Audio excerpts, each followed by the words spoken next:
चलो बच्चों, तो अपन क्या पढ़ते हैं? Conservative and non conservative force. ठीक है, लिखिए conservative and non conservative forces. ठीक, बेसिकली हम लोग क्या करने की कोशिश कर रहे हैं, हम लोग जो वर्क एनर्जी थ्योरम पढ़े हैं ना, उसको और मॉडिफाई और रिफाइन करने की कोशिश कर रहे हैं। उसके लिए अपन को ये फोर्स पढ़ना बहुत जरूरी है। ठीक, तो देखो फोर्सेस को बच्चों जैसा वो वर्क कर रहे हैं ना, उसके हिसाब से हम लोग दो कैटेगरी में बांट सकते हैं, कंजर्वेटिव और नॉन कंजर्वेटिव। ठीक है, एक एग्जांपल देता हूं। सपोज अगर एक ऑब्जेक्ट रखा हुआ है बच्चों, क्या रखा हुआ है ये ऑब्जेक्ट। ठीक, इसको मैं क्या किया बच्चों, उठा के h हाइट ऊपर ले गया। कितना हाइट ऊपर ले गया? h। स्लोली, कैसे? स्लोली। तो वर्क डन बाय ग्रेविटी क्या होगा? सपोज मैं कितना हाइट ले गया हूं, h हाइट ऊपर ले गया हूं, तो ग्रेविटी जब तक ये h हाइट ऊपर ले जा रहा था, फोर्स कहां लगा रही है? डाउनवर्ड। तो वर्क डन बाय ग्रेविटी क्या होगा? माइनस mgh, ये होगा। क्लियर? पक्का? अब बच्चों मैं इसको यहां से, ये 1 से आया 2, 2 से ले गया मैं 3, 2 से क्या मैं ले गया? 3। ठीक, 2 से मैं 3 ले गया। बताओ अब वर्क डन बाय ग्रेविटी कितना होगा 2 से 3 में? 0। क्या होगा? 0, क्योंकि ग्रेविटेशनल फोर्स डाउनवर्ड लग रही है और मैं हॉरिजॉन्टल डिस्प्लेसमेंट कर रहा हूं। आ रही बात समझ में? अब मैं क्या करा, 3 से ले आया 4, 3 से कहां ले आया? 4। स्लोली। अब क्या हुआ वर्क डन बाय ग्रेविटी? 3 से 4 में कितना हुआ?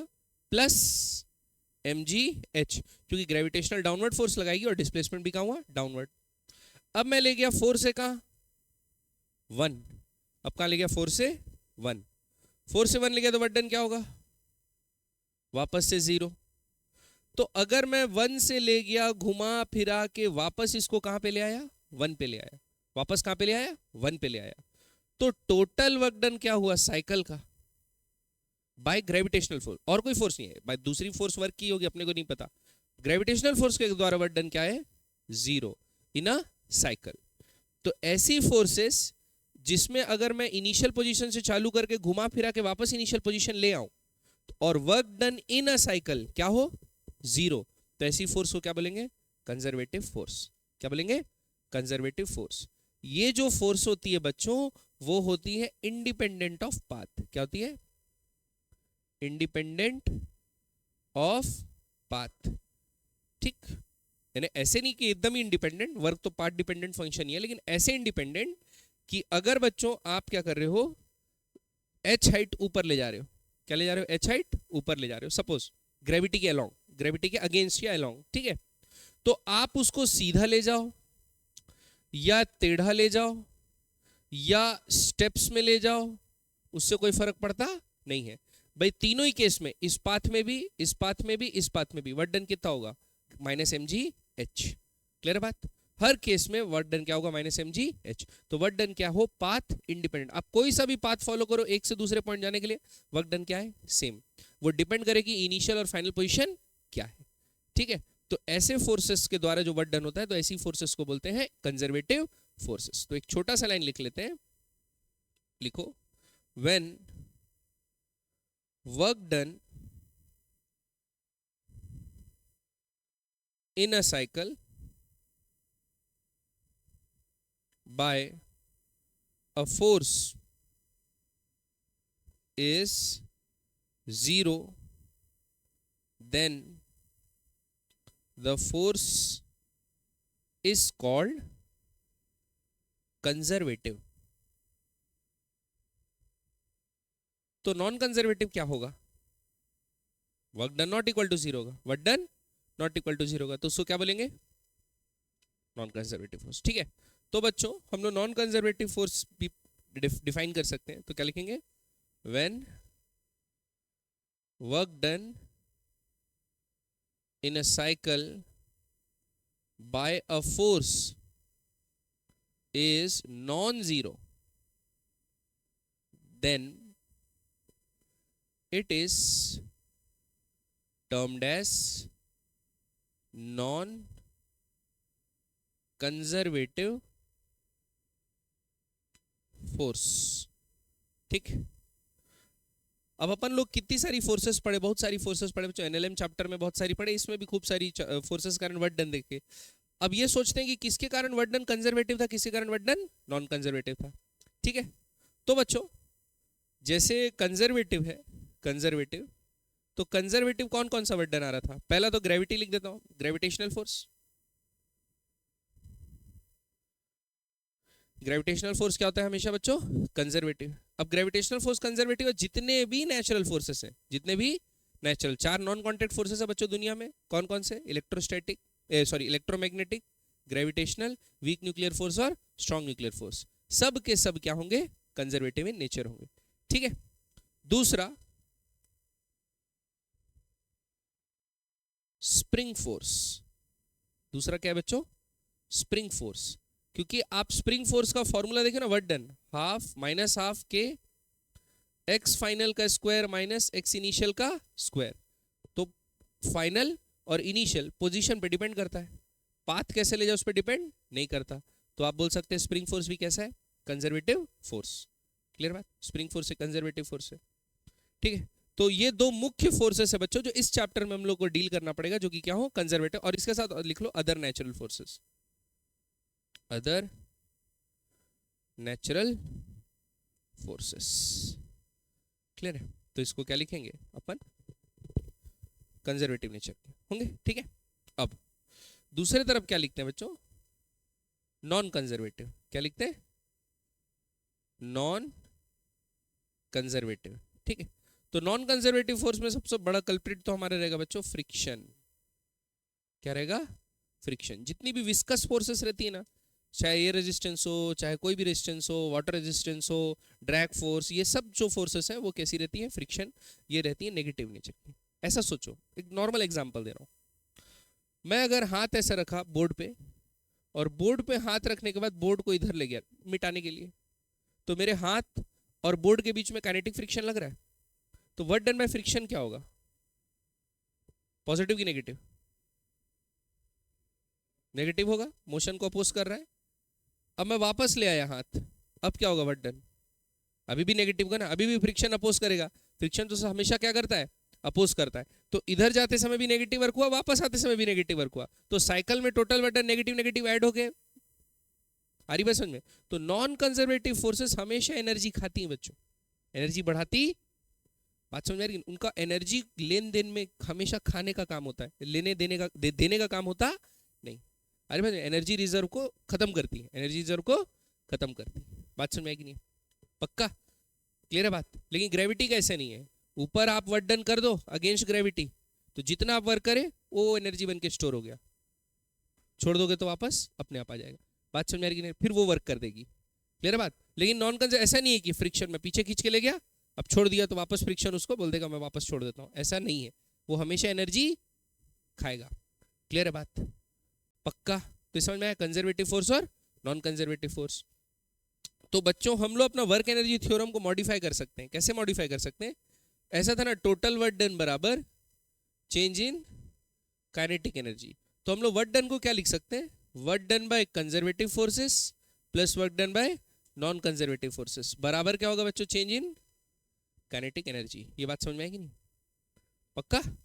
ये होगा चेंज इन काइनेटिक एनर्जी। फिर अब ये देखेंगे कि कंजर्वेटिव फोर्सेस को कैसे हम लोग सब्स्टिट्यूट कर सकते हैं इस थ्योरम में, ताकि ये और मीनिंगफुल हो जाए। बात समझ में आएगी नहीं? पक्का क्लियर बात की नहीं? ठीक, चलिए एक सवाल बना लेते हैं पहले, उसके बाद आगे बढ़ेंगे। ठीक है, देखिए क्या दिया है क्वेश्चन में। एक 400 केजी का पार्टिकल है बच्चों, नहीं 4 केजी का है, 400 नहीं, कितने केजी का है? 4.00, 4 केजी का पार्टिकल है। Moves from origin to position C. Origin से कहा जा रहा है बच्चों? सी पे जा रहा है, 5,5। One of forces the particle is the gravitational force acting in the negative y direction. तो ग्रेविटेशनल फोर्स हमेशा किधर एक्ट कर रही है बच्चों? नेगेटिव वाई डायरेक्शन में एक्ट कर रही है। ठीक, यूजिंग इक्वेशन W बराबर F delta R cos theta, F delta R, calculate the work done by the gravitational force on the particle as it goes from O to C along OAC। पहले OAC के along जाएगा, फिर OBC के along जाएगा, और फिर direct OC चले जाएगा। ठीक है, और हम लोग देखते हैं कि पाथ पे डिपेंड कर रहा है कि नहीं कर रहा है वर्क डन। वैसे ग्रेविटेशन है तो पाथ पे डिपेंड नहीं करना चाहिए। तो देखो वर्क डन बराबर क्या होता है, एफ एस कॉस थीटा। ठीक, पहले हम लोग पाथ ले लेते हैं बच्चों, ओ ए सी। क्या ले लेते हैं, ओ ए सी। तो वर्क डन अलोंग ओ ए सी क्या होगा, वर्क डन अलोंग ओ ए प्लस वर्क डन अलोंग ए सी। ये होगा कि नहीं होगा बच्चों। अब वर्क डन अलोंग ओ ए देखते हैं। तो ग्रेविटेशनल फोर्स लग रही है डाउनवर्ड डायरेक्शन में और डिस्प्लेसमेंट कितना हो रहा है 5 मीटर हॉरिजॉन्टल डायरेक्शन में। ठीक, तो क्या लिखेंगे, डब्ल्यू ओ ए सी, फोर्स है तो एम जी, फोर्स कितना है एम जी, इंटू डिस्प्लेसमेंट कितना है, डिस्प्लेसमेंट है 5, लेकिन कॉस क्या है बच्चों 90, कॉस क्या है 90, दोनों के बीच 90 डिग्री, तो कॉस 90 प्लस डब्ल्यू ए सी लिखते हैं, ए से सी जा रहे हैं, डिस्प्लेसमेंट कितना है 5 मीटर, डिस्प्लेसमेंट कितना है 5 मीटर, एम जी का लग रहा है डाउनवर्ड, मतलब दोनों के बीच एंगल -180 डिग्री है। तो क्या लिखेंगे, एम जी 5 कॉस 180। समझ आई बच्चों बात। तो यहां पर क्या होगा, m का वैल्यू 4 दिया है, तो ये तो पहला टर्म क्या हो गया 0, क्योंकि cos 90 क्या होता है बच्चों 0। और यहां पर ये क्या लगेगा, अभी प्लस माइनस प्लस ही लगाएं, 4 है, 4 इंटू 10 कितना होता है 40, 45 जा 200, तो 200 इंटू कॉस 180 तो कितना आएगा -200 जूल। कॉस 180 क्या होता है -1। ऐसा नहीं करना, यहां भी माइनस ले लिया और यहां भी cos 180 लिख लिया, ऐसे प्लस, ऐसा नहीं करना, एंगल ले लिया तो फिर साइन वही बताएगा। क्लियर बात, पक्का समझ में आया। अब अगर बच्चों हम लोग क्या करें, सेम निकालने की कोशिश करें, वर्क डन किस पाथ के अलोंग, ओ बी सी के अलोंग। तो work done along O B C क्या होगा, work done along O B plus work done along B C. तो ओ बी के अलोंग 5 मीटर डिस्प्लेसमेंट, नीचे लग रहा है 180 डिग्री, फिर से क्या लिखेंगे 4g cos 180 और डिस्प्लेसमेंट कितना है 5 मीटर। ठीक, प्लस बीसी में जो वर्क डन होगा क्या लिखेंगे 4g इंटू 5 और यहाँ पर क्या लिखेंगे cos 90। ये वाला टर्म क्या हो गया बच्चों 0, 180 वापस से -1 तो कितना जाएगा -200 जूल। तो आप ऐसे होके जाओ या ऐसे होके जाओ, वर्क डन क्या रहा है सेम। क्लियर। अब देखते हैं ऐसा, यहां पे डिस्प्लेसमेंट कितना होगा बच्चों 5√2 होगा, कितना होगा 5√2 और mg का लग रहा है नीचे, mg का लग रहा है नीचे, तो mg और डिस्प्लेसमेंट में कितना एंगल है 90 प्लस ये एंगल 45 होगा, तो कितना है बच्चों 90 प्लस 45। ये बात समझ में आई कि नहीं है।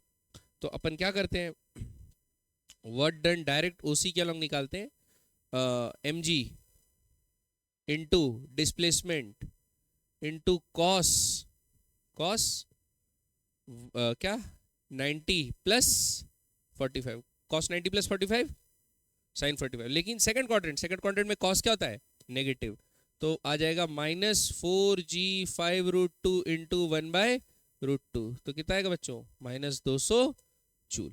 वही आया। क्लियर बात। तो पाथ आप कोई भी फॉलो करो, वर्क डन क्या रहा है सेम। तो वर्क डन कौन सा है, ये वाला कंजर्वेटिव है। क्या है कंजर्वेटिव। फोर्स कैसी है कंजर्वेटिव इन नेचर। ठीक, ये लिखा है your result should be identical, why, because gravitational force is conservative in nature. तो work done is path independent. Next, अगला, A force acting on a particle moving in xy plane is given as, तो force आपको ऐसा दिया बच्चों variable force. क्या force है variable. Variable force में क्या लगता है इंटीग्रेशन। ठीक, ये दे दिया है where x and y are in meters, the particle move from origin to the final position 5 as shown in figure. Calculate the work done f for the particle moves from OAC। पहले कहां से कहां जा रहा है बच्चों OAC। तो work done OAC क्या होगा OA प्लस OC।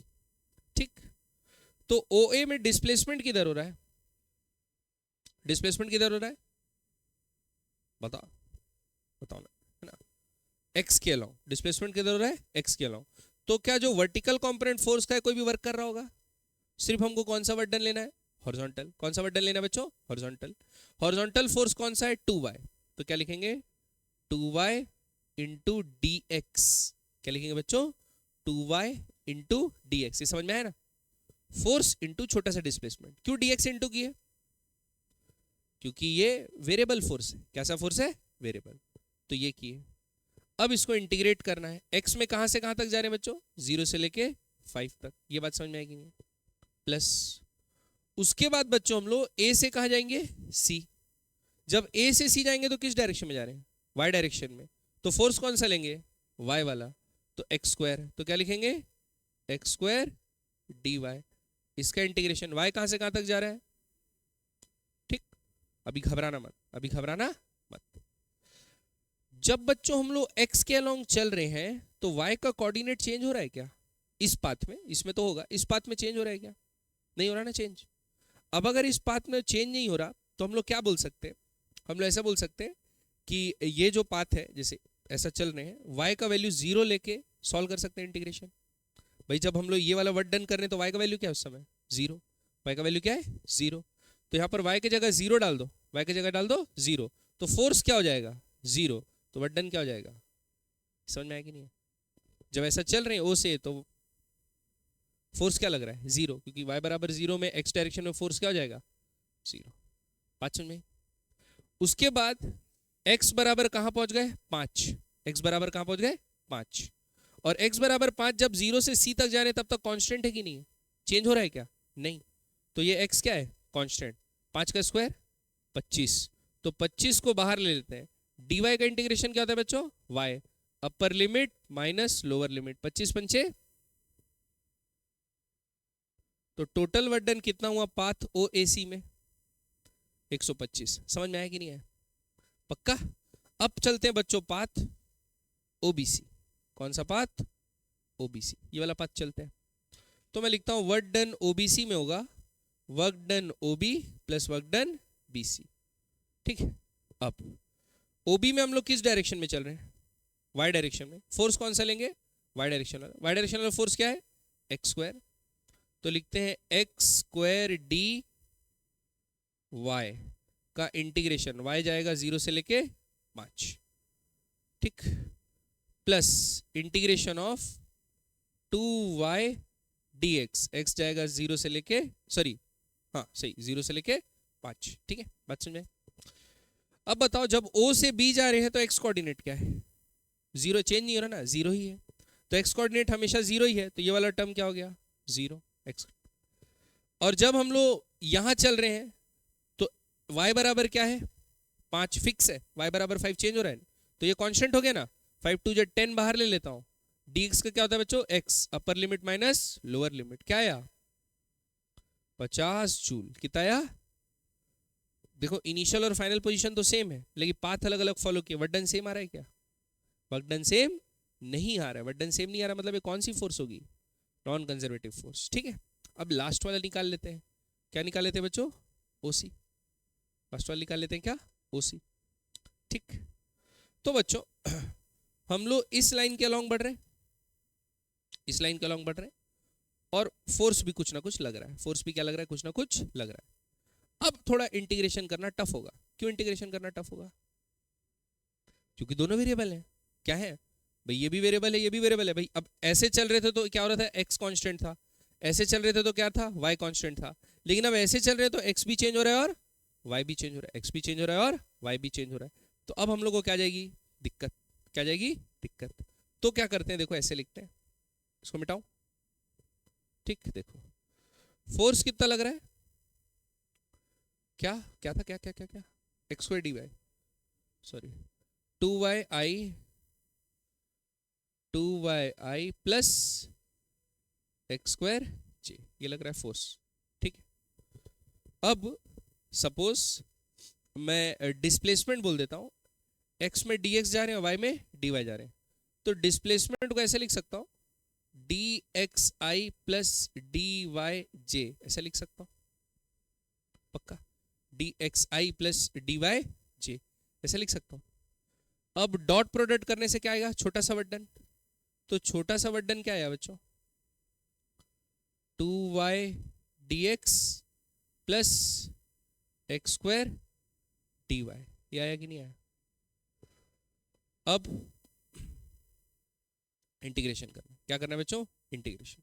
बस दिक्कत क्या है कि यहां y भी वेरिएबल है और यहां एक्स भी वेरिएबल है। ठीक, तो खाली अब कॉमन लेके मैं इंटीग्रेट इसको कर नहीं सकता, कॉमन लेके कर सकता हूँ इंटीग्रेट, नहीं कर सकता। अब बताओ क्या करना चाहिए जब ऐसे जब फंस जाए तो?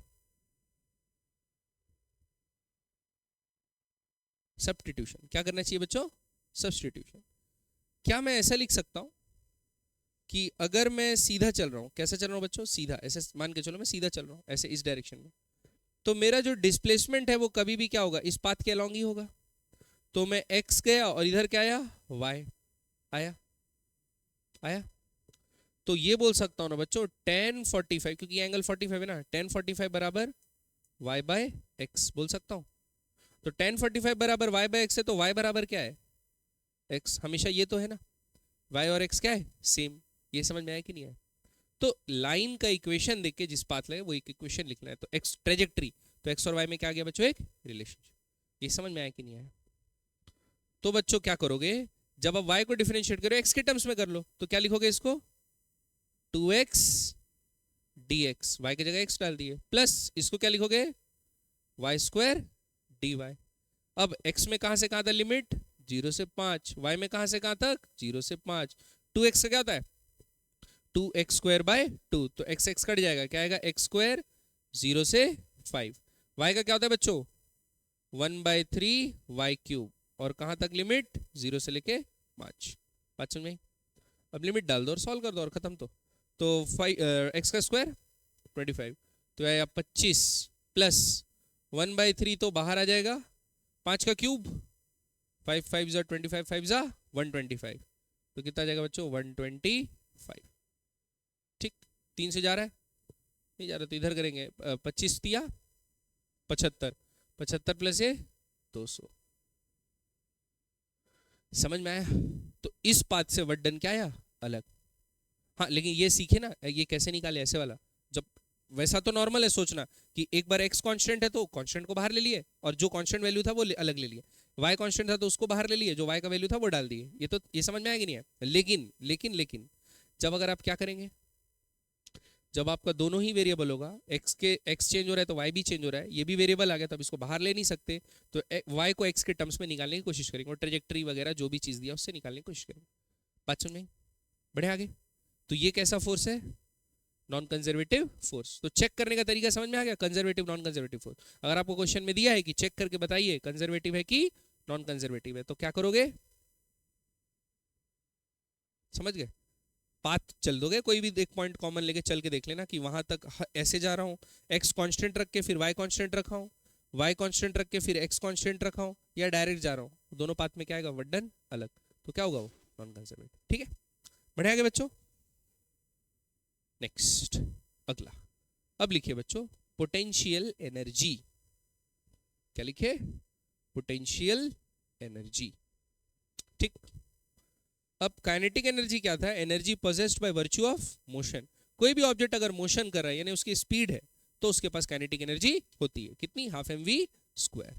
ठीक, अब सोचो काइनेटिक एनर्जी अगर किसी ऑब्जेक्ट को मिल रही है, ऐसा मैं समझाने के लिए बोल रहा हूं, काइनेटिक एनर्जी अगर किसी को मिल रही है तो कोई दूसरी एनर्जी कम भी तो हो रही होगी, तब तो काइनेटिक बढ़ रही है। अगर किसी ऑब्जेक्ट की काइनेटिक बढ़ रही है तो कोई उस पर वर्क कर रहा होगा, वर्क करने से तो काइनेटिक एनर्जी बढ़ती है, और कोई इस पर वर्क कर रहा होगा तो उसकी एनर्जी क्या हो रही होगी? और वो वर्क तभी कर पाएगा जब उसके पास एनर्जी स्टोर्ड हो, बिना एनर्जी को थोड़ी वर्क कर पाएगा। अब सोचो, सपोज मैं एक स्पेस में एक मास रखा हूं, स्पेस में क्या रख दिया बच्चों? एक मास। इसके आसपास कोई दूसरा मास नहीं है, रेस्ट पे रहेगा। क्या रहेगा? रेस्ट पे रहेगा। अब बच्चों में इसके पास एक और मास लाके रख दिया, ये भी एम मास, ये भी एम मास, क्या होगा बताओ? उसको रखा और छोड़ दिया, अब क्या होगा? बताओ क्या होगा? पास पास आएंगे दोनों, क्या आएंगे बच्चों? चल के आएंगे कि ऐसी रुके रुके चल के आएंगे ना। तो ये रेस्ट पे था, शुरू में क्या था? रेस्ट पे, जब अकेला रखा हुआ था। अब इसके पास एक और मास लाके रख दिया, अब इनके बीच बच्चों एक इंटरैक्टिंग फोर्स लगेगी, ग्रेविटेशनल फोर्स लग रही है, मान के चलो। क्या लग रही है? इंटरेक्शन हो रहा है। अब उस इंटरेक्शन के कारण क्या होगा? इस पे ये फोर्स लगाएगा, इसको इधर खींचेगा, इस पे ये फोर्स लगाएगा, इसको इधर खींचेगा, तो दोनों की जो वेलोसिटी है वो क्या होने लगेगी बच्चों? बढ़ने लगेगी। तो काइनेटिक एनर्जी बढ़ रही है, काइनेटिक काइनेटिक एनर्जी बढ़ रही है, दोनों के बीच काइनेटिक एनर्जी। तो काइनेटिक एनर्जी आसमान से आ गई क्या? भाई ये ऑब्जेक्ट यहां था, ठीक, सपोज इसको मैं खीले से ठोक के रखा हूं। कैसे ठोक के रखा हूं? खीले से। फिर ये मास को यहां रखा, अब ये तो खीले से ठुक गया, चल नहीं सकता। ये मास को रखा और छोड़ दिया, तो क्या ये रेस्ट पे रहेगा? मूव करेगा कि नहीं करेगा? चलो इसको भी खीले से ठोक दिया, क्या कर दिया? इसको भी खीले से ठोक दिया। अब दोनों मूव कर रहे हैं? नहीं, मूव तो नहीं कर रहे हैं। लेकिन जैसे ही मैं खीला हटाऊंगा दोनों क्या करने लगेंगे? मतलब जब खीला ठोक के दोनों को रखा हूं तो इन दोनों के इंटरेक्शन के कारण इस सिस्टम की एक एनर्जी है कि नहीं है? इसके पास वो एनर्जी क्यों है? क्योंकि इसके रिलेटिव में एक पर्टिकुलर पोजीशन पे रखा हुआ है। और इसके पास वो एनर्जी क्यों है? इसके रिलेटिव में रखा हुआ है। बात समझ में आई कि नहीं?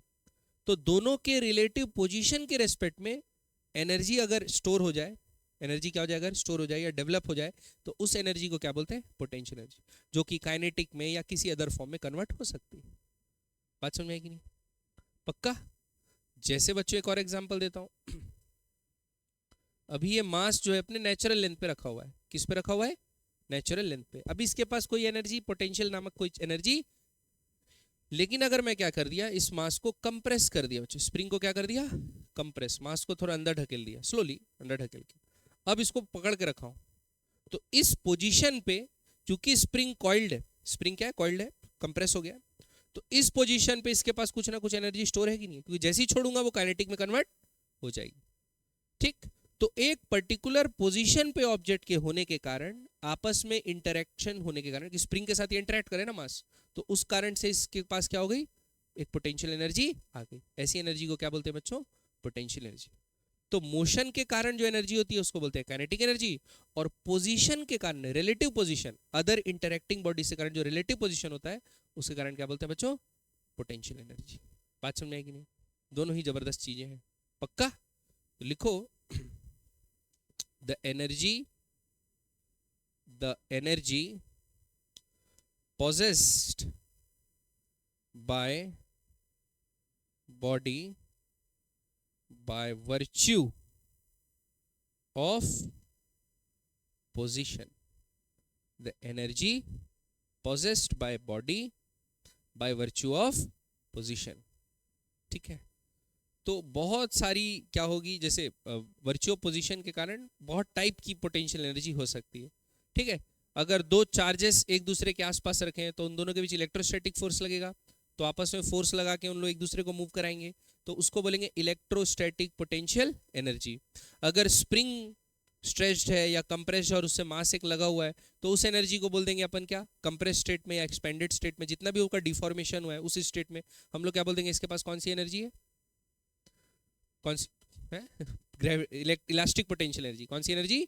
Elastic potential energy. अगर अर्थ है और अर्थ के ऊपर देखो, जैसे पेन रख दिया मैं, तो अभी अर्थ से ऊपर है पेन, तो इस पोजीशन पे इसके पास क्या है?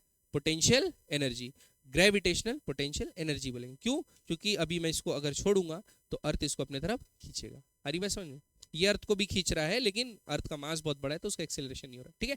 तो ग्रेविटेशनल पोटेंशियल एनर्जी, तो ऐसी टाइप की बहुत सारी पोटेंशियल एनर्जी होती है। जैसे आप क्या करते हैं, कोई जैसे आप वो देखें, वो स्ट्रेस बॉल स्माइली बने रहता है, स्ट्रेस बॉल रहती है, तो स्ट्रेस बॉल को आप स्क्वीज करते हैं तो उसका शेप क्या हो जाता है? चेंज। फिर जैसे ही आप उसको रिलीज करते हैं वापस क्या हो जाता है? Original shape. तो जब आप उसको स्क्वीज किए, उसके अंदर एनर्जी स्टोर हो गई। क्या हो गई बच्चों? एनर्जी स्टोर हो गई, है ना। स्ट्रेन एनर्जी, क्या एनर्जी बोलते हैं उसको? स्ट्रेन। डिफॉर्मेशन के कारण जो एनर्जी स्टोर रहती है उसको क्या बोलते हैं? Strain energy. अब आप उस स्ट्रेन एनर्जी को रिलीज किए, फोर्स को, तो वापस वही स्ट्रेन एनर्जी स्टोर्ड थी, वो उसका फॉर्म को क्या लेके ले आई? रिगेन कर ली। आप देखोगे फुटबॉलर जब बॉल को किक करता है, तो देखो बॉल का शेप कैसे चेंज होता है? शेप होता है कि नहीं? शेप चेंज होता है, शेप एकदम कंप्रेस हो जाता है। तो एनर्जी क्या पूरी स्टोर हो जाती है डिफॉर्मेशन में, और फिर वापस जब फॉर्म रिगेन करती है, क्या करती है वो? उसको काइनेटिक में कन्वर्ट कर लेती है। तो काइनेटिक में कन्वर्ट कर लेती है, फिर बॉल फिर भग के जाती है। आ रही बात समझ में? तो ये सब बच्चों, ये जो एनर्जी है by position, by virtue of position, उसको क्या बोलते हैं अपन? Potential energy. तो खूब सारी पोटेंशियल एनर्जी होती है बच्चों। Elastic potential energy, gravitational potential energy, electrostatic potential energy, तो ऐसे टाइप की खूब सारी पोटेंशियल एनर्जी होगी। लेकिन एक चीज आप गौर करोगे कि ये पोटेंशियल एनर्जी जिस भी कारण से होती है ना भाई, पोटेंशियल एनर्जी तो होगी फोर्स के कारण, भाई एनर्जी बढ़ रही है मतलब फोर्स के कारण बढ़ रही होगी ना।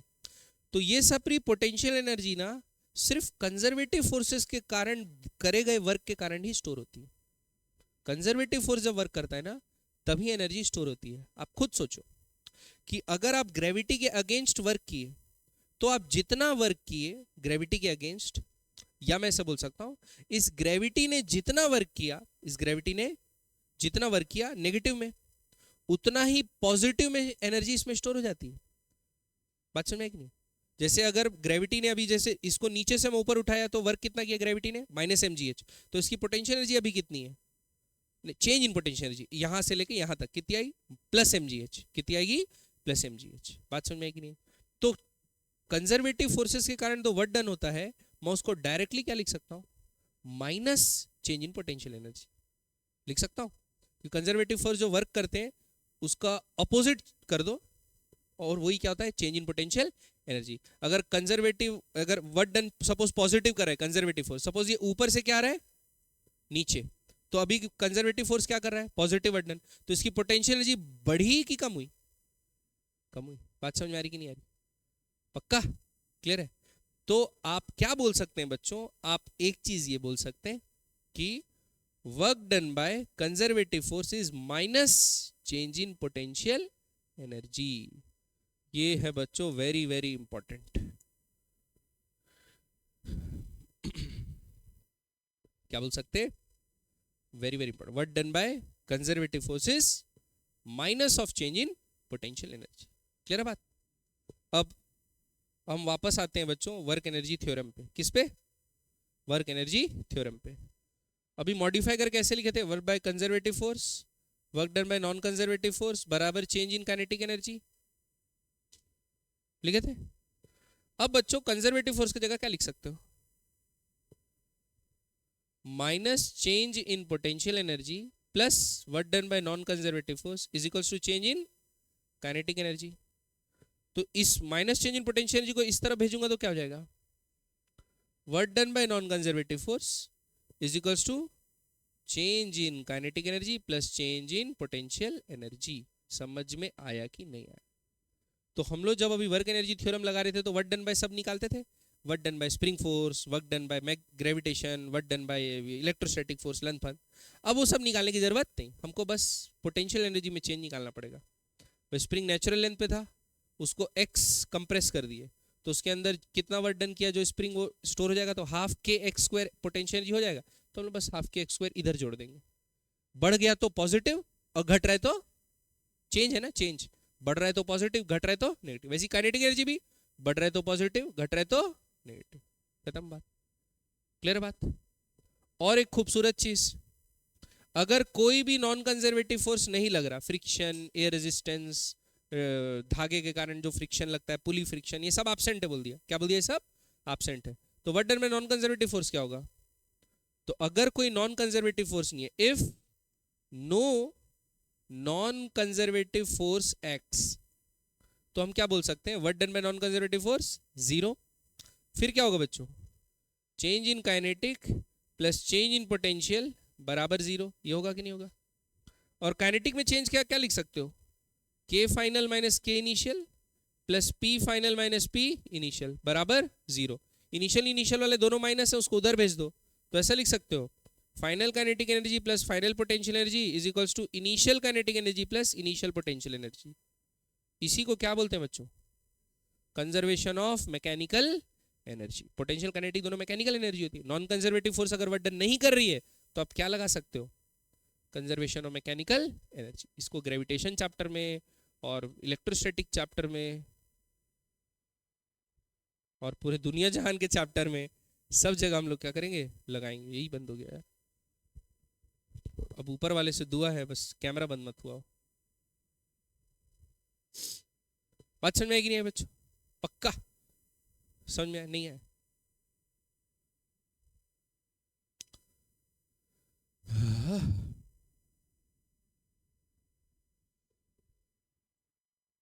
तो इसी के साथ बच्चों ये चैप्टर नहीं खत्म नहीं हुआ, अभी सवाल बनाने हैं। हाँ लेकिन सारा थ्योरी तो हो गया, एक बस पावर बचा है, मैकेनिकल पावर, इंस्टेंटेनियस और एवरेज, बाकी खत्म, चैप्टर खत्म। ठीक है, ठीक। तो ये जो मुख्य फॉर्मूला मिला ना बच्चों, ये फॉर्मूला ये है वर्क एनर्जी पावर का रामबाण इलाज। हर क्वेश्चन में क्या लगाना है, जैसे एनएलएम में क्या करते थे, हर क्वेश्चन में फ्री बॉडी डायग्राम बनाते थे, sum of all the forces, sum of all the forces in Y, equilibrium है तो, नहीं तो मूव करे तो एमए से इक्वेट करके इक्वेशन बनाते थे। इसमें क्या करना है, initial energy, final energy, kinetic potential सब देखना है, और अगर कोई नॉन कंजर्वेटिव फोर्स है तो वो कितना वर्क किया देखना है, इक्वेशन में डालना है, जो अननोन है वो उसका आंसर निकाल देना, खत्म बात। बात समझ में आई कि नहीं बच्चों? पक्का याद रखना, नॉन कंजर्वेटिव वर्क इधर तरफ रहेगा, और जनरली अगर फ्रिक्शन वगैरह है और डिस्प्लेसमेंट हो रहा है तो नेगेटिव वर्क करता है, तो ये माइनस होता है। क्या होता है? माइनस। भाई तो काइनेटिक और पोटेंशियल एनर्जी का जो चेंज जब सम करोगे तो कुछ नेगेटिव ही आना चाहिए ना। क्यों नेगेटिव आएगा? क्योंकि ये एनर्जी खा रहा है, जीरो थोड़ी आ जाएगा। क्या आना चाहिए? खा रहा है। बात समझ में कि नहीं? जैसे आप 100 जूल किए, आप 100 जूल वर्क किए और काइनेटिक पोटेंशियल में 90 का चेंज आया, चेंज में आया, मिला के 90 हो गया, तो 100 बराबर 100 थोड़ी होगा। क्यों? 10 जूल तो ये खा लिया, ठीक है, तो ये LIC एजेंट जैसा है। आगे बढ़े, चलिए अब तो लिखो पोटेंशियल एनर्जी का डेफिनेशन।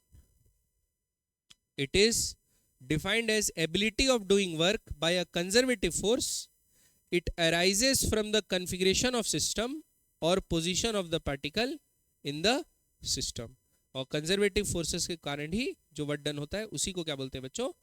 पोटेंशियल एनर्जी का चेंज। या पोटेंशियल एनर्जी कंजर्वेटिव फोर्सेस के कारण ही होती है, क्योंकि नॉन कंजर्वेटिव फोर्स तो हमेशा उल्टा कर काम कर रहे हैं, तो इसीलिए एक डायरेक्शन में आप ले गए तो जबरदस्ती उस डायरेक्शन में वापस फिर वर्क करना पड़ेगा आपको लाने के। एक बार मैं रिकॉर्डिंग चेक कर लेता हूँ कि चल रही है कि बंद हो चुकी है। बंद हो गई ना? वो कैमरा चल रहा है? चल तो रहा है लेकिन गजब का लैग हो रहा है, ऐसा लग रहा है मेरे को, है ना? कोई बात नहीं।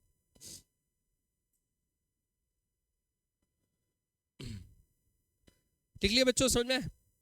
नहीं नहीं आया, वेरी गुड।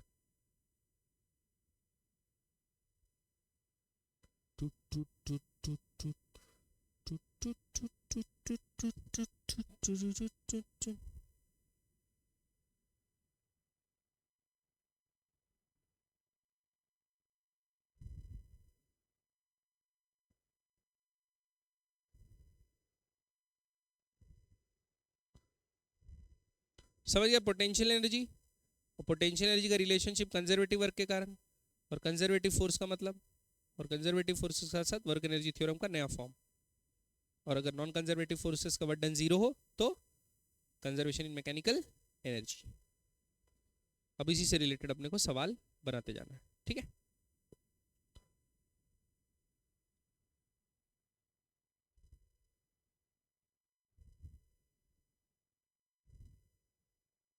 ठीक बच्चों,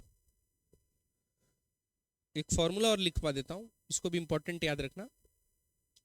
अगर कंजर्वेटिव फोर्स है तो FDR का माइनस बराबर DU लिख सकता हूं? नहीं लिख सकता बच्चों? लिख सकता हूं। तो F बराबर क्या आएगा? Minus DU by DR। ये भी याद रखना, ठीक है? समझ में आया कहां से आ रहा है? वर्क डन बराबर minus of potential energy, work done by conservative forces minus of, तो F बराबर DU बाय DR। ठीक, तो आपको U और F में एक रिलेशनशिप पता चल गया बच्चों, नया U और F में। इससे भी बहुत सारा क्वेश्चन आता है, ठीक है? अभी तो कम आएगा, इलेक्ट्रोस्टैटिक में बहुत ज्यादा आता है, ठीक है? बढ़े आगे, चलिए अब देखते हैं क्या, ग्रेविटेशन पोटेंशियल एनर्जी। तो ग्रेविटेशन पोटेंशियल एनर्जी क्या रहेगा? अगर आपने क्या किया, अभी पढ़े हम लोग, work done by conservative force क्या है? Minus change in potential energy. तो आपने क्या किया बच्चों, एक ऑब्जेक्ट लिया, ऑब्जेक्ट, और उसको ग्रेविटी के अगेंस्ट कितना हाइट ऊपर ले गए? h। कितना हाइट ऊपर ले गए बच्चों? h। ग्रेविटी के अगेंस्ट h हाइट ऊपर ले गए। तो बताओ वर्क डन बाय ग्रेविटी क्या होगा? Minus mgh। तो चेंज इन पोटेंशियल एनर्जी कितना होगा? माइनस माइनस क्या हो गया? प्लस। तो पोटेंशियल एनर्जी का चेंज कितना आएगा बच्चों? mgh। समझ में आ रही बात? ठीक, तो वर्क डन बाय ग्रेविटी ऐसे निकालते हैं। अगर हॉरिजॉन्टली मूव कर रहा हूं तो along the surface work done by gravity क्या हो जाएगा? 0। अब वो प्लेन ऐसे जाऊं, सीधे जाके ऐसे जाऊं, है ना, नीचे जाके ऐसे जाऊं, या ऐसे ऐसे करके जाऊं, उससे कोई मतलब, work done by conservative force path पे डिपेंड नहीं करती। समझ में आई बात? और इसके बारे में और क्या बताऊं, बस समझ गए, work done by gravity. Clear है? बढ़िया आगे। अगला एक क्वेश्चन देखते हैं बच्चों, देखो। अ पेंडुलम, क्या है बच्चों? Pendulum. A pendulum is initially rest in a vertical position, the Bob is pulled slowly towards the right. तो पहले इक्विलिब्रियम पोजीशन पे रेस्ट पे था, स्लोली मतलब काइनेटिक एनर्जी का चेंज जीरो, स्लोली बॉब को इधर ले गए ताकि वो यहां से हॉरिजॉन्टल कितना डिस्प्लेस कर लिया बच्चों? x। अब क्या बोला है? Find the change in gravitational potential energy of the pendulum bob of mass m as a function of x। बहुत बढ़िया, ठीक। तो देखो यहां से पहले ये इस हाइट पे था, अभी क्या आ गया? इस हाइट पे आ गया। तो हाइट में चेंज कितना है ग्रेविटी के अलोंग? इतना। तो बढ़ी की कम हुई? पोटेंशियल एनर्जी बढ़ाओ, बढ़ी। तो पोटेंशियल एनर्जी क्या होगा? प्लस mgh लिख सकता हूं बच्चों। अब ये h को अपने को निकालना है। क्या को निकालना है? h को निकालना है। ये है बच्चों l, ये क्या है? l। तो ये x है, ये क्या होगा? l, कुछ भी बोलते हो यार, l cos थीटा। कितना होगा? l cos theta. और ये पूरा कितना है? l। तो ये छोटा सा हिस्सा कितना होगा? तो क्या लिखेंगे? mgl 1 minus cos theta. समझ में आया कि नहीं? नहीं समझ में आया? आया बात समझ में? भाई ये पूरा धागा एल लेंथ का था ना, जब उसको इधर कर दिया तो हाइपोटेनस एल हो गया। तो ये बेस कितना हो जाएगा? L cos theta. और एल कॉस थीटा और पूरे एल को माइनस कर देंगे तो कितना हाइट ऊपर गया पता चल जाएगा। तो उतने वर्क डन बाय ग्रेविटी होगा। तो mgl 1 माइनस कॉस थीटा। ये समझ में आई बात? लेकिन हमको x के टर्म्स में निकालना है। तो यहां से बच्चों ये l है, ये x है, तो इसको क्या लिख सकते हो? L square minus x square का अंडर रूट लिख सकते हैं। तो यहां से क्या आ जाएगा? mgl 1 minus cos theta. Cos theta क्या होता है? Base, under root l square minus x square by hypotenuse. समझ में आया कि नहीं आया? आया पक्का? नहीं आया समझ में बच्चों? आया ना?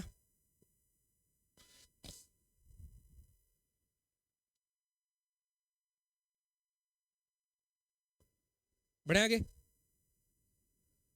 नहीं बढ़ने दोगे?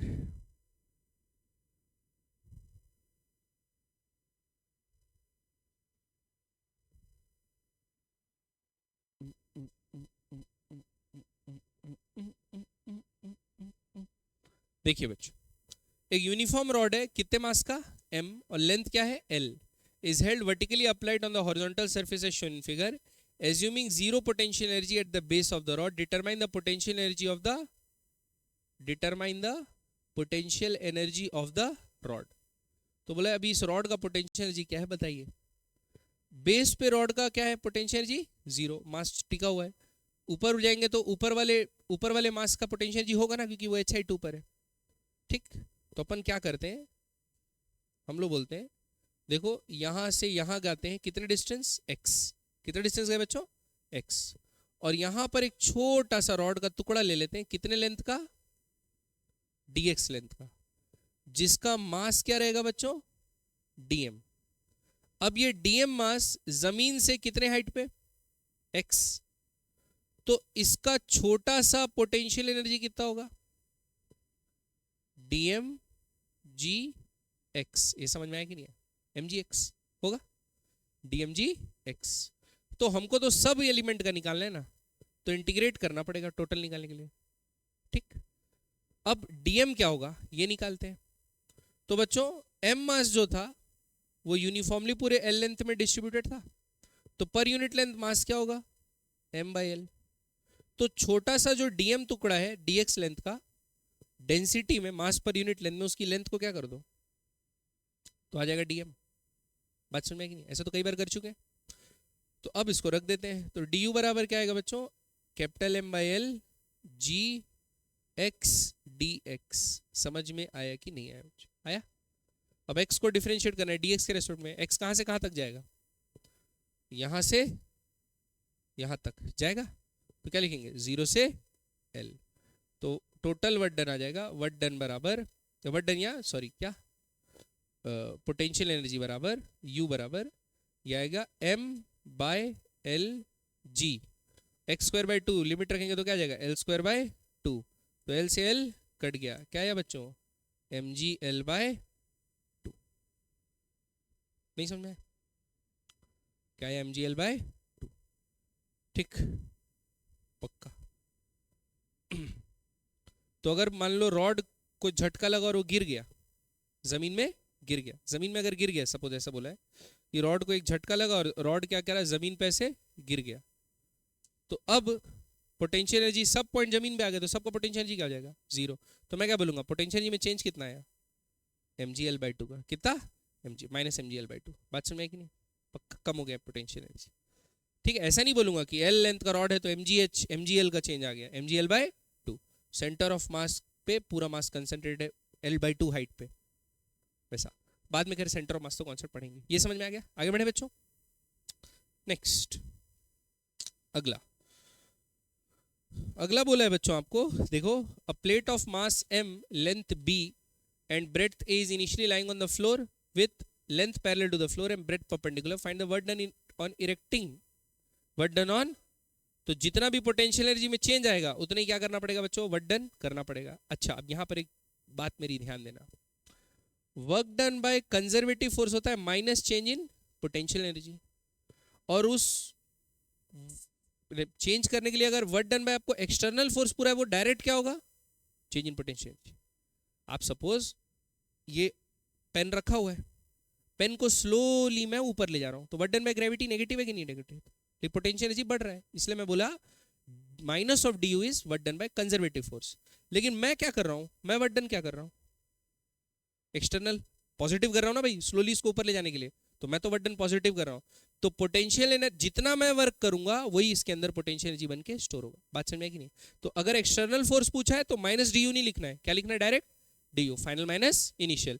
लेकिन work done by conservative force पूछा है तो minus of final minus initial. बात समझ में कि नहीं, पक्का ये बात याद रखेंगे। अब देखिए अभी यहां पूछा है find the work done to erect it, तो इसको खड़ा कौन करेगा, कंजर्वेटिव फोर्स, कोई बाहर से आदमी आके खड़ा करेगा ना, तो हमको पूछा है work done by external force, तो हम लोग सीधा क्या लिख देंगे, work done by external force final potential energy minus initial potential. बात समझ में आई कि नहीं है, ठीक।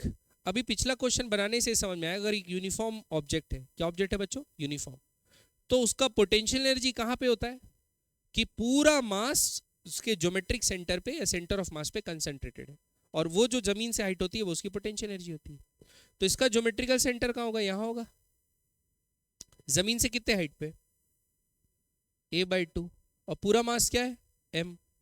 तो बच्चों मैं इसका इनिशियल पोटेंशियल एनर्जी क्या लिख सकता हूं, mgA/2, समझ में लिख सकता हूं mgA/2।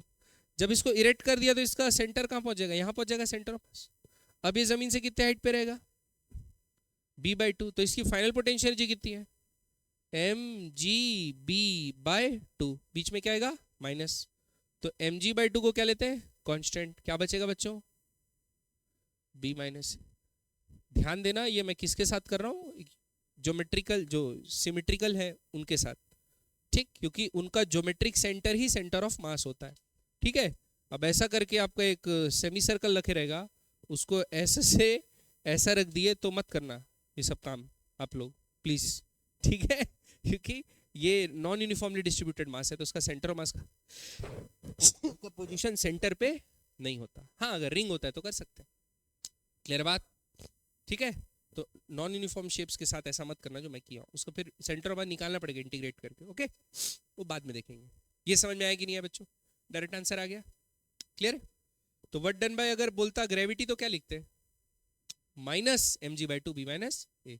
अभी वर्क डन बाय मैं पॉजिटिव होगा ना भाई, इसका पोटेंशियल एनर्जी क्या कर रहा हूं मैं, बढ़ा रहा हूं कि कम कर रहा हूं, तो एक्सटर्नल वर्क डन मेरे को पॉजिटिव करना पड़ेगा तभी तो पोटेंशियल एनर्जी बढ़ेगा। लेकिन ग्रेविटी को वर्क डन क्या करना पड़ेगा negative, work done against gravity होगा तभी पोटेंशियल एनर्जी बढ़ेगा। ये बात समझ में आ रही कि नहीं आ रही, पक्का। अगला ये देखते हैं बच्चों, ठीक है, देखो a chain of mass L, length L and mass m lies on a surface of a smooth hemisphere of radius r which is very greater than L. with one end tied at the top of the hemisphere, taking the base of the hemisphere as a reference line, find the gravitational potential energy of the chain. क्या लिखना है बच्चों इसका? Gravitation potential energy लिखना है. तो देखो ये तो सब डायग्राम ही बना दिया इसमें, लेकिन ऐसा समझ लो, सपोज मैं क्या किया, चेन यहां से चालू हो रहा है बच्चों, चेन यहां से चालू हो रहा है, और कितना है बोला है, चेन का लेंथ क्या बोल दिया, base of the hemisphere is reference है, find the gravitational potential energy of the chain. L है और मास है, एल इज लेस देन, वो बोल दिया r, l is less than r बोल दिया. तो देखो बच्चों मैं क्या किया, यहां से थीटा एंगल चला और चेन का एक टुकड़ा मार्क किया. अब वहां से मैं डी थीटा आगे बढ़ा और इतना मेरा एलिमेंट आ गया. क्या आ गया बच्चों? इतना एलिमेंट. अब इस एलिमेंट का मास क्या बोलूंगा मैं? डीएम. इस एलिमेंट का मास क्या बोलूंगा बच्चों? डीएम. तो ये एलिमेंट जो है वो जमीन से कितने हाइट पे? वाई हाइट पे. तो इसका जो पोटेंशियल एनर्जी लिखूंगा छोटा सा डी यू, क्या लिखूंगा बच्चों? M d m g y, ये लिखूंगा. क्या लिखूंगा इसको? Potential energy d m g y. D m g y लिखा पक्का. अब मेरे को तो थीटा का वैल्यू 0 लूंगा तो ये वाला एलिमेंट आएगा. 0 से लेके जब तक कवर नहीं होता यहां तक लेना पड़ेगा मेरे को. जब तक ये कवर नहीं होता यहां तक लेना पड़ेगा पक्का. तो देखते हैं कैसे करेंगे. तो सबसे पहले तो मैं डीएम का वैल्यू लिखता हूं. डीएम का क्या लिखता हूं बच्चों? वैल्यू. यूनिफॉर्म चेन है, एम मास का एल लेंथ का, तो मास डेंसिटी क्या हो जाएगी? M by l. और इसका लेंथ कितना है बच्चों? ये जो मैं एलिमेंट लिया उसका लेंथ कितना है? ये डी थीटा है और ये रेडियस है, तो ये कितना हो जाएगा? Are d theta. तो इसमें क्या मल्टीप्लाई कर दूंगा? Are d theta. तो क्या ये डीएम आ जाएगा बच्चों? अब डीएम की जगह सब्स्टिट्यूट करते हैं, तो डी यू बराबर आएगा r d theta into m by l into g y. ठीक. तो मेरे को वाई भी in terms of theta substitute करना पड़ेगा. क्यों? वाई भी वेरिएबल है ना भाई. जैसे जैसे मैं एलिमेंट चेंज करूंगा वाई का वैल्यू क्या होता जाएगा? चेंज होते जाएगा. वाई को क्या करना पड़ेगा? चेंज. तो उसको भी थीटा के टर्म्स में लिख देता हूं. तो क्या आएगा? R m by l g. ये सबको बाहर निकाल देता हूं. कांस्टेंट है, सबको क्या कर दिया? बाहर. अंदर क्या बचा? देखो r m by l g बाहर चले गया, तो डी थीटा और वाई बचा. बस क्या बचा? डी थीटा और वाई. वाई को क्या लिख सकता हूं? ये देखो ये आर है, ये क्या बच्चों? आर. और ये एंगल थीटा है, तो ये क्या हो जाएगा? आर कॉस थीटा हो जाएगा. Base r cos theta. तो इसके जगह लग दिया आर कॉस थीटा. तो एक आर और बाहर आ जाएगा, क्या हो जाएगा? R square. और ये वाई की जगह क्या बचेगा बच्चों? Cos theta d theta. अब बताओ एक ही टर्म में आ गया कि नहीं आ गया? क्या में आ गया? सब एक ही टर्म में आ गया. वाई के टर्म्स वाई. अब क्या करना है? थीटा का लिमिट रखना है. तो थीटा यहां पर क्या है? 0 है. थीटा क्या है बच्चों? 0. लोअर लिमिट क्या लिखता हूं? 0. लिखा 0. अब अपर लिमिट लिखता हूं बच्चों. तो थीटा बराबर क्या होता है? आप लोग पढ़े ना, arc bye arc length bye वो. तो देखो क्या लिखेंगे? थीटा का वैल्यू क्या है? जैसे यहां आ रहा है ना पूरा, यहां तक, इसको मिटाता हूं थोड़ा, यहां से यहां तक पूरा कवर हो रहा है. तो ये लेंथ कितना है? एल. और ये रेडियस कितना है? आर. तो थीटा बराबर क्या आएगा? L by r. तो 0 से कहां तक जा रहा है बच्चों? L by r. ये समझ में आया कि नहीं? पक्का. अब m g r square by l. Cos theta का क्या होता है? Integration minus sine theta. Very good. अच्छा याद रखियो. Good good good. कॉस का होता है साइन इंटीग्रेशन, साइन का माइनस कॉस होता है डिफरेंशिएशन. सारी बात समझ में? तो कॉस का क्या होगा? Minus sign. कॉस का क्या होगा? Integration minus sign. कॉस का क्या? नहीं सही तो बोल रहा था यार मैं, तू भूलकाया मत कर मेरे को. कॉस का क्या होगा? साइन. सही सार्करिज्म कर रहा था मैं, भटक गया बीच में रास्ता. हाँ, तो कॉस का क्या होगा? साइन. आ रही बात समझ में? हाँ, क्योंकि साइन का कॉस होता है तो कॉस का इंटीग्रेशन साइन होगा. कॉस का डिफरेंशिएशन माइनस साइन होता है तो साइन का इंटीग्रेशन माइनस कॉस होगा. ठीक. तो ये हो गया. अब क्या रखेंगे? एक बार 0 डालेंगे 0, और एक बार क्या डालेंगे बच्चों? Sine l by r. तो पोटेंशियल एनर्जी कितना आ जाएगा? M g r square by l into sine l by r. समझ में आई बच्चों? पक्का क्लियर है कि नहीं? तो ये हो गई आपकी पोटेंशियल एनर्जी। कैसे निकालना है ग्रेविटेशन पोटेंशियल एनर्जी, समझ में आ रहा है? तो कई बार नॉर्मल निकालना पड़ेगा, कई बार इंटीग्रेट करना पड़ेगा। इंटीग्रेट करने के लिए क्या करोगे, एक छोटा सा मास का हिस्सा ले लोगे, वो जो जमीन से हाइट पे उतना पोटेंशियल एनर्जी ले लोगे, फिर मास को सब्स्टिट्यूट करोगे मास per unit length into element का जो लेंथ लिया हो। तो याद रखना बच्चों, हम अगर लीनियर है तो x पे dx ले लेते हैं, है ना, और अगर ऐसा कर्व घुमा हुआ है तो थीटा पे डी थीटा चलते हैं। तो एलिमेंट लेने का तरीका याद रखना, सर्कुलर है तो ऐसा चलते हैं और नॉर्मल लेंथ है तो ऐसा। बढ़े आगे, पक्का समझ में आई ये बात? नेक्स्ट, अगला क्या है बच्चों, elastic potential energy stored in spring. तो बच्चों ये भी नॉन कंजर्वेटिव फोर्स है, कैसी, सॉरी क्या, कंजर्वेटिव फोर्स है। तो हम लोग जानते हैं ना work done by spring force क्या होता है, -12 के एक्स फाइनल का स्क्वायर माइनस एक्स इनिशियल का स्क्वायर। तो work done by spring force अगर ये है, वर्क डन बाय स्प्रिंग, तो यही है और क्या, यही है ना। तो चेंज इन पोटेंशियल एनर्जी क्या लिख सकते हैं, spring potential energy, spring potential energy ना, माइनस की जगह क्या हो जाएगा प्लस, क्योंकि वर्क डन बाय स्प्रिंग का नेगेटिव लेंगे तो चेंज इन पोटेंशियल, तो क्या हो जाएगा 12 के एक्स फाइनल का स्क्वायर माइनस एक्स इनिशियल का स्क्वायर।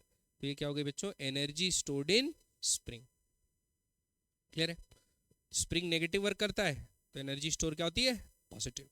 स्प्रिंग पॉजिटिव वर्क करेगा तो एनर्जी क्या हो जाएगी, कम, स्टोर्ड एनर्जी कम हो जाएगी।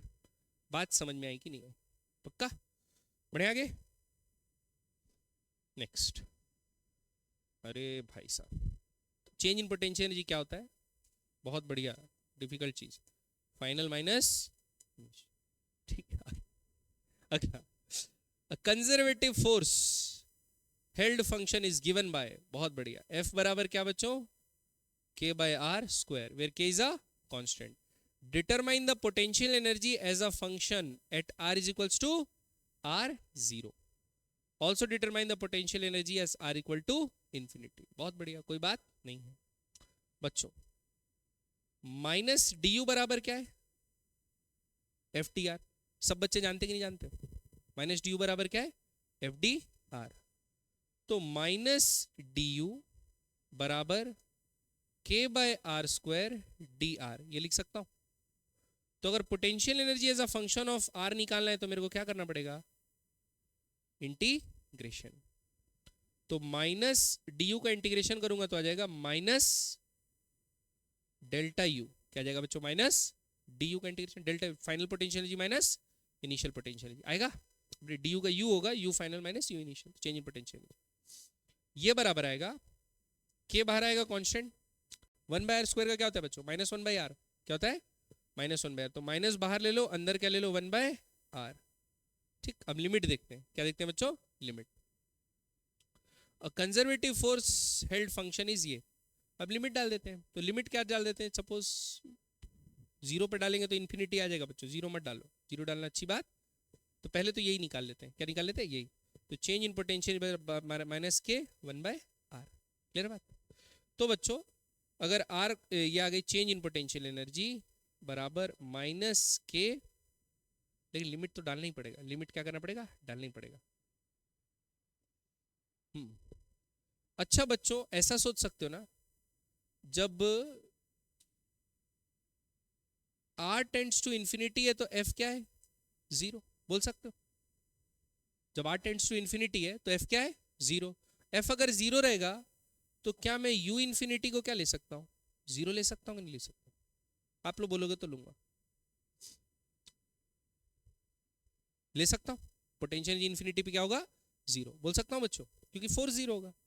तो u इन्फिनिटी को मैं 0 लिखा, u इन्फिनिटी को क्या 0, और मैं क्या करता हूं, इंटीग्रेट कर लेता हूं ऐसा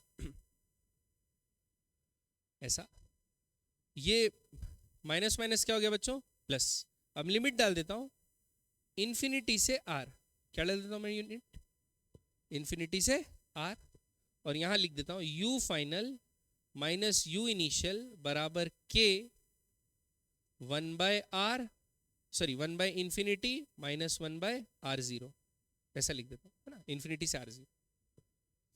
तो अपर लिमिट है जहां फाइनली ले गए, तो ये होगा u r0 माइनस ये u इनिशियल क्या होगा बच्चों, u इन्फिनिटी, u इनिशियल क्या होगा यू इन्फिनिटी, और यू इन्फिनिटी को क्या ले लेता हूँ, जीरो, यू इन्फिनिटी को क्या ले लेता हूँ, जीरो। ये बराबर क्या होगा, वन बाय इन्फिनिटी जीरो होता है तो क्या आ जाएगा, माइनस के बाय आर जीरो। तो बच्चों potential energy as a function of r zero पे पोटेंशियल कितना होगा, माइनस के बाय। समझ में आया कि नहीं आया बच्चों, बताओ, पक्का नहीं आया समझ में? लिमिट लिया बच्चों, लिमिट, लिमिट यहीं से लिख लेता हूं, ये है इनिशियल से फाइनल, तो इनिशियल को क्या ले लिया, यू इन्फिनिटी, इनिशियल को क्या ले लिया बच्चों, यू इन्फिनिटी, और फाइनल को क्या ले लिया, आर जीरो। क्या बेटा,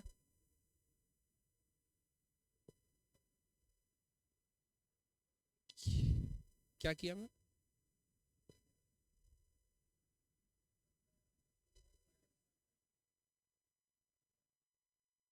one by r zero, oh sorry sorry sorry, अरे यार अपर लिमिट है ना, तो क्या लिखूंगा, वन बाय, तो ये प्लस आ जाएगा, क्या आ जाएगा बच्चों, प्लस, ठीक है, समझ आई बच्चों बात? तो यहाँ पर मैं लिमिट क्या लिया, यू आर जीरो से यू इन्फिनिटी, माइनस माइनस तो फॉर्मूला जो डिफरेंशिएट इंटीग्रेट हुआ वो कट गया, तो चेंज इन क्या आएगा, final u r zero minus u initial, ये यू इन्फिनिटी बराबर r zero, one by r zero minus one by r, हाँ क्या,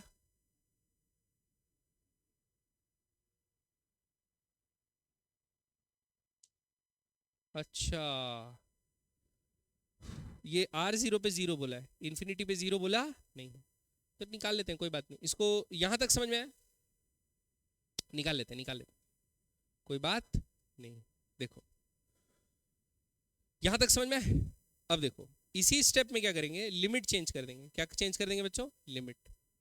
तो क्या बोला है, आर जीरो पे पोटेंशियल क्या है, जीरो, तो मैं यहाँ आर जीरो डालूंगा तो पोटेंशियल क्या आ जाएगा, जीरो, पक्का। और किसी भी आर पे पोटेंशियल क्या हो जाता है, यू, मान के चलो किसी भी आर पे पोटेंशियल क्या हो जाता है, यू, तो अपर लिमिट माइनस लोअर लिमिट ये क्या आ जाएगा, यू, क्या आएगा, यू, बात समझ में कि नहीं? अच्छा एक माइनस साइन भी चल रहा है, उसको भी लिख के चलना, क्या लिख के चलना, माइनस, ठीक है माइनस। अब के बाय आर स्क्वायर का इंटीग्रेशन क्या होगा, माइनस के बाय आर, क्या होगा बच्चों, माइनस के बाय आर, तो आएगा माइनस के और वन बाय आर, इसकी भी लिमिट डालना है, आर जीरो आर, ये डालना है। अब ये माइनस क्या हो गया, प्लस, तो u बराबर क्या आएगा बच्चों, के upper limit minus lower limit, तो ये आएगा u as a function of, clear बात, समझ में बात, ठीक। तो आप खुद सोचो, जब r का वैल्यू आर जीरो डालोगे, one by r zero cancel हो जाएगा, u का वैल्यू क्या आ जाएगा, सी, ठीक, क्लियर बात। और हमको अब डिटरमाइन कर रहे हैं इन्फिनिटी पे, क्या पे डिफाइन करना है बच्चों, इन्फिनिटी पे, तो यहाँ r की जगह क्या डाल दो, इन्फिनिटी, तो इन्फिनिटी डालोगे, वन बाय इन्फिनिटी क्या होगा, जीरो, तो u इन्फिनिटी मैं जीरो ले लिया था डिराइव करते समय, u इन्फिनिटी क्या होगा इस केस में भी, माइनस के बाय आर जीरो, इन्फिनिटी पे जीरो नहीं होगा, इन्फिनिटी पे क्या होगा, माइनस के बाय आर जीरो, ओके। समझ में आया बच्चों बात, बढ़े आगे, अगला क्या बोला है, a particle moves along the loop a b c d a while a conservative force act on it, work done by the force along the various section of the path is given, assume the potential energy of the particle is zero at a, write the potential energy of the particle it is at b and d, b and d। तो बच्चों कहां पे potential दिया है,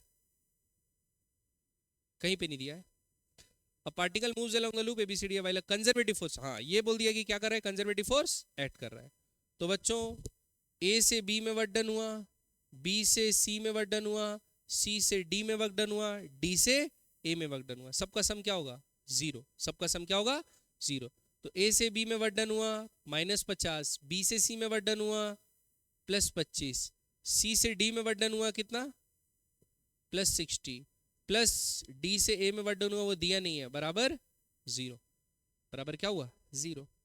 तो 60 -50 10 +25, तो DA में कितना वर्क डन होगा बच्चों, -35 जूल। समझ में आया कि नहीं आया? तो पोटेंशियल जो the particle is zero at A, right the potential जो particle when it is at B and D, ठीक, क्लियर बात। तो अब बोल दिया है potential of the particle is zero at A, यहां पर पोटेंशियल एनर्जी क्या है बच्चों, जीरो। अब कंजर्वेटिव फोर्स ने वर्क डन कितना किया, -50। कंजर्वेटिव वर्क डन ने फोर्स कितना किया बच्चों, -50 वर्क डन किया। अगर कंजर्वेटिव फोर्स ने -50 वर्क डन किया तो उतना एनर्जी बढ़ेगा कि कम होगा, क्योंकि नेगेटिव वर्क करता है तो पोटेंशियल एनर्जी बढ़ता है। तो इस पॉइंट का पोटेंशियल 0 था, तो इस पॉइंट का पोटेंशियल कितना हो जाएगा, 50। क्या हो जाएगा बच्चों, 50। ठीक, फिर बी से सी कितना वर्क हुआ, 25। बी से सी कितना वर्क हुआ, तो 25 वर्क पॉजिटिव हुआ तो पोटेंशियल एनर्जी घटेगा, तो यहां पर वर्क डन कितना हो, ये कितना होगा 25। सी से डी में वर्क डन कितना हुआ 60, तो बढ़ेगा कि घटेगा, घटेगा। 25 - 60 -35, कितना होगा बच्चों, -35। डी से ए में वर्क कितना हुआ, -35। डी से ए में वर्क कितना हुआ, -35, तो -35 में +35 करेंगे तो ए का पोटेंशियल वापस से 0। समझ में आया ना, तो ए का पोटेंशियल, बी का पोटेंशियल 50, डी का पोटेंशियल -35, सी का पोटेंशियल 25। समझ में आया कि नहीं है बच्चों। तो वर्क डन दिया है तो चेंज इन पोटेंशियल जी बढ़ रहा है कि कम हो रहा है ऐसा निकालेंगे। तो चेंज हम हमेशा निकाल सकते हैं, लेकिन अगर किसी पॉइंट का पोटेंशियल दे दे तभी हम फाइनल पोटेंशियल निकाल पाएंगे। जैसे हम लोग area under velocity time graph क्या बताता है, डिस्प्लेसमेंट। तो अगर इनिशियल, छोड़ो उसको छोड़ो, area under acceleration time graph बताता है चेंज इन वेलोसिटी। तो जब इनिशियल दिया है तभी तो फाइनल निकाल पाएंगे, नहीं तो बस हम चेंज ही निकाल सकते हैं कि 4 मीटर पर सेकंड का चेंज आया। अब चेंज आया, अब वो 4 2 से 6 भी हो सकता है, 6 से 10 भी हो सकता है, कुछ भी हो सकता है, डिपेंड करेगा इनिशियल क्या था। तो फाइनल यही होगा, प्रिडिक्ट कर सकते हैं क्या, नहीं। तो हमको अगर कोई एक पॉइंट का पोटेंशियल अगर दे दिया है तो ही हम लोग प्रिडिक्ट कर सकते हैं। बच्चों यहाँ तक समझ में आया कि नहीं आया, पक्का।